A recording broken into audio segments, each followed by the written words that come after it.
What's going on, producer and beatmaker family? Good to see you again. This is Strat Carter here from Strategic Audio, and today's video is a little different. I wanted to give you a few tips on how to get better with chords and melodies. If you're interested in getting better at playing keys and perhaps understanding music theory a little bit, then this is going to be the video for you. Now, I'm not going to go through a whole bunch of the traditional stuff. There's tons of videos on YouTube about the circle of fifths and basic music theory concepts that I don't think I need to cover because I could easily just simply link you to those videos. I'll probably do that in the description. However, I'm just going to explain the path that I took. A lot of what I understand about playing and about music theory comes from trial and error and figuring things out on my own. So let's jump in, and I'm going to give you my favorite ways that I've used over the years to understand music theory a bit and to learn how to play chords and melodies a lot better. Let's make some chords. I love using minor scales, so I'm going to start there. So starting with the root, I'm guessing that most of us know how to create a chord from the root. So the root here is C, and if I'm going to be in a minor scale, I'm going to go up 3 semitones. For the major scale, if I were doing a major scale, the third, which is going to be the second note in my triad. For a major scale, it's 4 semitones from the root. Right? However, I'm playing in C minor. In minor scales, to get to the third, it's 1 less semitone.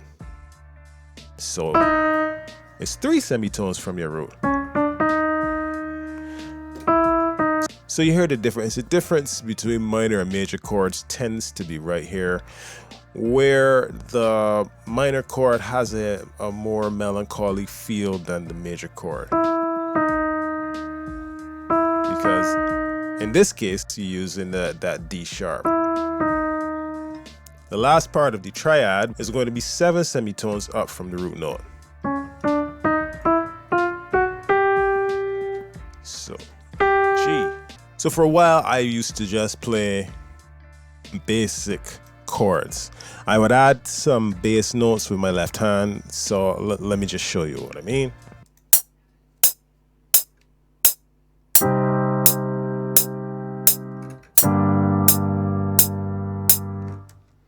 So after a while, I realized I needed to get a bit more sophisticated, and I needed to learn a little bit more advanced chords in order to make my beats and my loops more competitive, more engaging to the listener.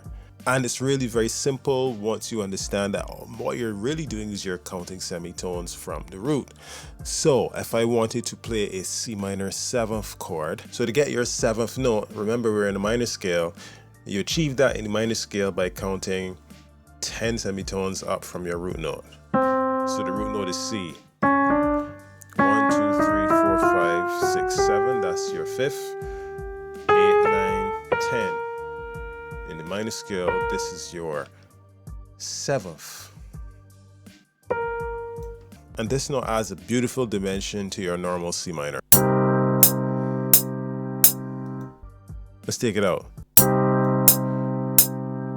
You see, it's kind of plain without it.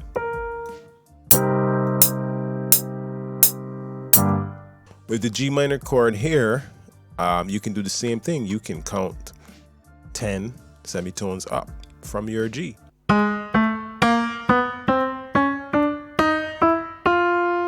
And that's F. And that's your G minor 7th chord. And you know what? I can verify that what I'm telling you is correct. With piano tech, when you play a chord, it actually tells you what chord you're playing down here. Watch. C minor 7, G minor 7.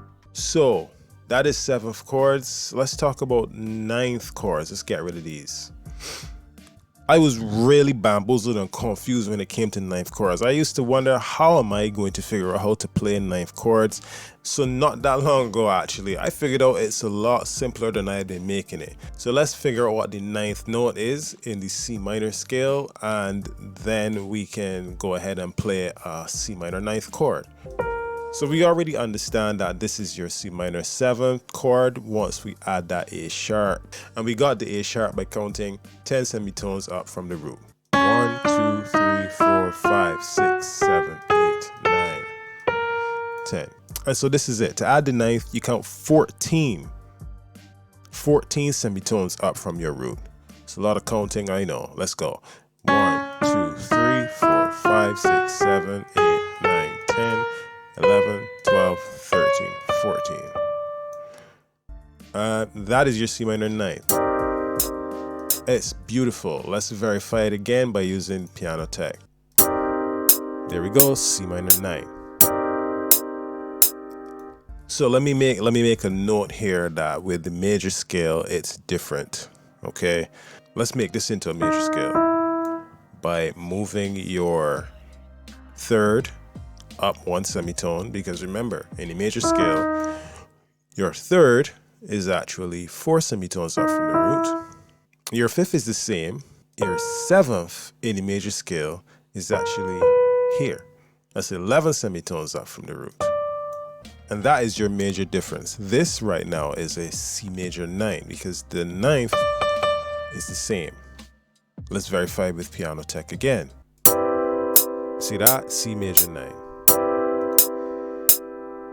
So when I was coming up, I didn't understand how I would actually play this because I was stuck in the mindset of playing a certain thing with my left hand and a certain thing with my right hand. But one thing you'll learn about music is that yes, there might be rules, but a lot of those rules can be bent and even broken. So I got my C minor 9 chord right here, right? Hold on, let's verify that. Just to let you know we're on the right track. CM9, great. Sounds beautiful. So I was stuck in this mindset where I thought I had to play a particular thing with my left hand and then a particular thing with my right hand. But if I already have a full C minor 9th chord here, I don't need to do much else. I don't need to figure out how to play something specific and complicated with my right hand and then my left hand. I could simply move this 1 octave down and play this with my left hand. And that's, you hear how rich that sounds? Playing the root note an octave down with your left hand and then playing from the D sharp to the D with your right hand. This blew my mind the first time I did this. Just by experimenting, this blew my mind. It makes playing 9th chords so simple. And you can do it with major as well. Again, I can change this to major. I take my 3rd, I move it up 1 semitone. I take my 7th, I move that up 1 semitone, and that becomes C major 9. Beautiful, beautiful. Let's verify. C major 9, boom. There's so many rules that I used to think were hard and fast, and they really aren't hard and fast. So making soulful chord progressions is something that I love to do. And a really basic soulful chord progression is the one I'm going to play for you now. But I used to be worried about playing notes that are not in the scale until I figured out I could just not play those notes. Let me show you what I mean.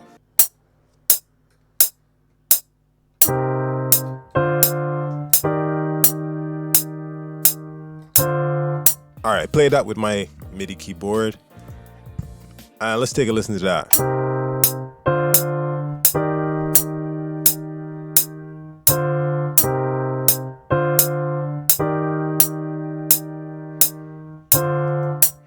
All right, so we have C minor 7. We have D minor 7. Now you may say, and this is what I used to say, but hold on a minute. D minor is D, F, A. How am I putting a D minor chord in a C minor scale? There's no A in a C minor scale. Well, I didn't put the A. And this is the thing that used to freak me out. I used to worry about how am I going to move from C minor, or C minor 7 in this case, up to my E flat or a D sharp major or D sharp major 7 without using this. There's no A there. In my head, before I understood certain things, I would never have played that D minor 7 because D minor 7 normally has an A in there, and there's no A in the C minor scale. But I can play D minor 7 without having the A in there, and it stays in the C minor scale. Watch. Let's verify the chords. So I go from my C minor 7 to my D minor 7 to my E flat major 7. However, I could have played the A, and it sounds great.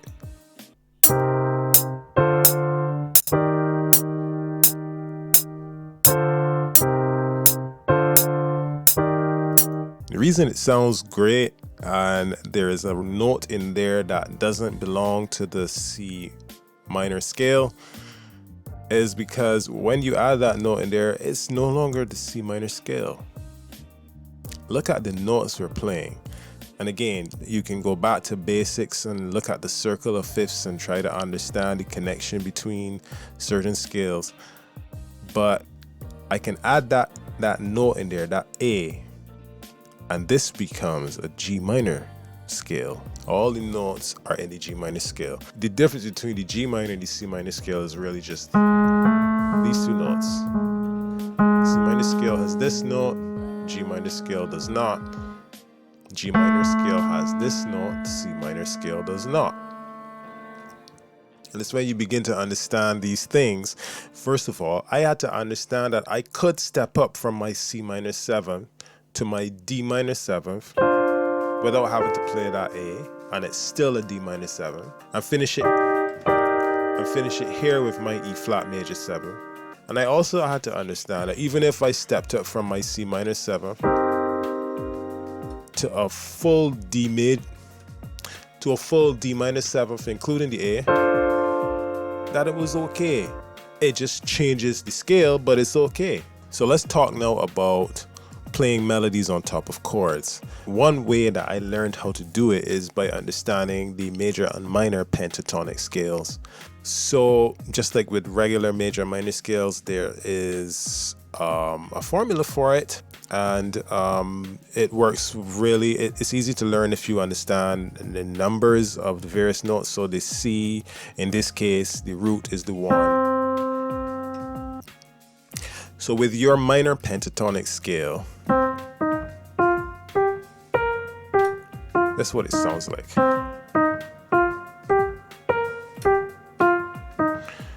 It's your 1, which is your root, your 3rd, flat 3rd in this case, because it's a minor scale, so it's your flat 3rd, your 4th, which is 5 semitones up from your root, your 5th, which again is 7 semitones up from your root, and your flat 7th, in the case of a minor scale, which is just a 7th, but we call it a flat 7th, which is this, 10 semitones up from your root. So the major pentatonic scale is different. The numbers that correspond to the major pentatonic scale is 1, 2, 3, 5, 6. You start on your 1st, which is the root, then your 2nd, which is 2 semitones up, then your 3rd, your major 3rd, which is 4 semitones up, then your 5th, which again is 7 semitones up from your root, and then your 6th, which is your 9 semitones up from the root. So your major pentatonic scale sounds like this.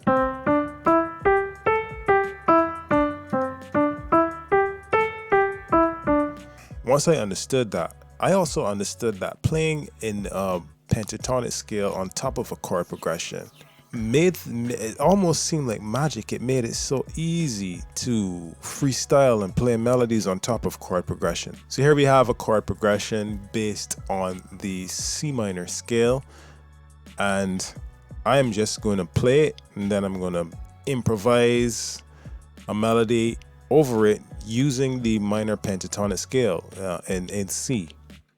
Let's try it.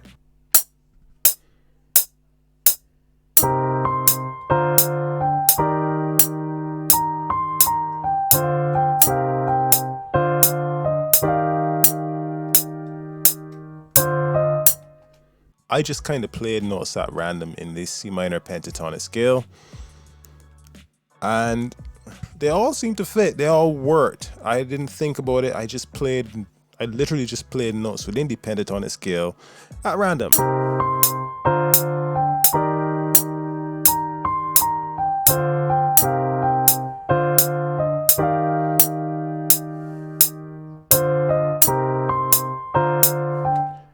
And it sounds good.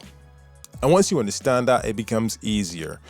In no way, shape, or form are you limited to those notes in the pentatonic scale, but it's a good starting point. It comes with practice. There's no secret, there's no shortcut to this. It just comes with time and practice, and the little nuances, the understanding the style of how to play, that comes with time. That comes with listening to lots of music. That comes with practice. It comes with doing. Don't listen to what anybody on YouTube or anywhere else says. There are no shortcuts. It's practice. It comes with doing. It comes with trying new stuff out. It comes with accepting that you don't know everything, accepting your limitations, and being willing to learn, being willing to work and to do what you need to do to get better. If you're interested in music theory, there's tons of resources online. I'm always just gonna explain how I've understood it and what I've done to grow and become better. My ways are not always going to be the traditional ways or what's considered the correct ways, but it works for me. I believe I make good sounds, good loops, good beats, good samples. Link down in the description. I have my website, and you can go there. You can listen to my work, and there are tons of free loops and samples that you can download. I have a few listed in the description, as I said. And if you like this video, please drop a like, subscribe. Trying to grow the channel, obviously, and it would mean so much if you liked it, if you shared it, if you subscribed. So that's it for now. Those are my tips based on my experience when it comes to improving your playing and getting better at chords and melodies. I'll do my best to keep doing this type of thing if you enjoy it, and I'll see you in the next video.